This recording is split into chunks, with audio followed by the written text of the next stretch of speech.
Bismillahir Rahmanir Rahim. Starting in the name of Allah.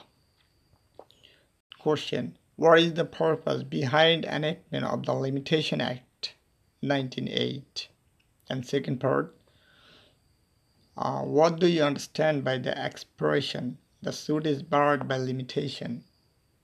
Okay, now we'll see the answer of this question. This act was enacted with a preamble containing its purpose and objective. This act enacted with a view to securing social peace and security, the law of limitation, to put an end to stale demand on the expiry of certain period. Without such a law, society would have been in hazardous position in the face of demands raised after a lapse of long time and even after a generation. Therefore, the law of limitation has been said, statute of repose, peace, and justice. The Limitation Act prescribes period after the expiry of which a suit, appeal, or application cannot be maintained in a court to enforce a right. The object of limitation is to prevent disturbance or deprivation of what may have been acquired in equity and justice by long enjoyment, or what may have been lost by a party's own inaction or negligence. Okay? A man who has negligently slept over his rights for an undue length of time will not be allowed to litigate in respect of them, and that a person who, having no guilty mind, has been in enjoyment of property or of a right for the period of time prescribed by law, should be allowed to enjoy that property, right, or immunity in peace, and should not be harassed by unexpected litigation at a time when perhaps witnesses of the facts are died or evidence of the title lost. There is a maxim: the interest of the statute requires that there should be an end to litigation.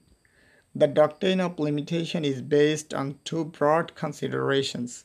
First, there is the presumption that a right not exercised for a long time is non-existent. Laws come to the assistance of the vigilant and not of the sleepy. Second, an unlimited and perpetual threat of litigation creates insecurity and uncertainty. Thus, the statute of limitation are known as statute of repose or statutes of breach. Okay. In Osborne's Law of England, the policy of the Limitation Act is laid down as follows. The court have expressed at least three different reasons supporting the existence of statutes of limitation, namely, 1. That long dormant claims have more of cruelty than justice in them, that a defendant might have lost the evidence to dispute the stated claims, that a person with good cause of action should pursue them with a reasonable diligence, that person with good cause of actions should pursue them with reasonable diligence. Okay. In Srimanto Shubrasi and versus Prahlad Verba AIR held the law of limitation in 1908 bars only an action in a court and doesn't bar a plea taken in defense. Okay, so limitation bars remedy, but not the right. The rules for limitation are not to destroy the rights of the parties. The rules are for the plaintiff doesn't take delaying tactics but seeks a remedy within the period stipulated by the legislature. The rights continues to exist even though the remedy is barred by limitation. From above discussion, it is said briefly that the objects of enactment of the Limitation Act 1908 are as follows: to consolidate and amend the law for the limitation of civil suits, appeal, or applications. Second, to ascertain time period for right to property by enjoyment of possession of immovable property. To put an end to stale demand on the expiry of certain period. Okay, then we can say to put an end to a stale demand on the expiry of certain period.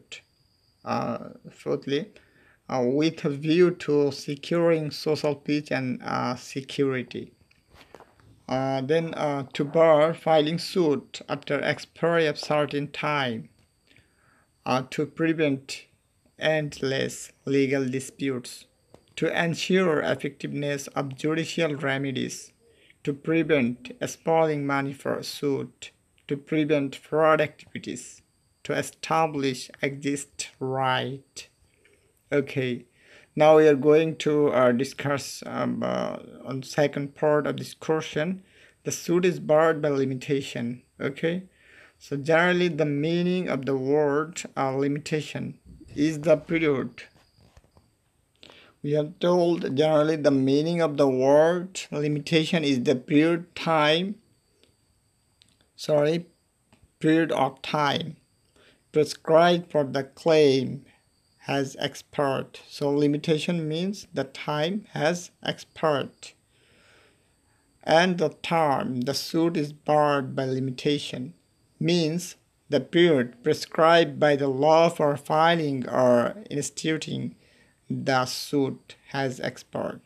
So in which within time in which time we have to file the suit, the time has been expired. So that means barred by limitation actually. The fact is that the law has prescribed limitation period for filing a suit.